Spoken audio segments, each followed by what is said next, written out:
Este no me quiere bien a mí hoy, ¿eh? ¿Les ha gustado? Sí. Bueno, pues, ¿y qué les parece si yo les digo que estos dos chicos que han cantado ahora son valencianos?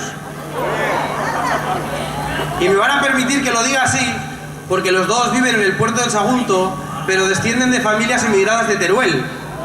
Por eso ese amor a nuestra provincia y a la suya.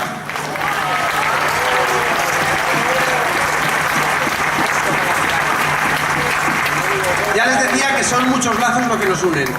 Seguimos con las esbrinadoras de Cella.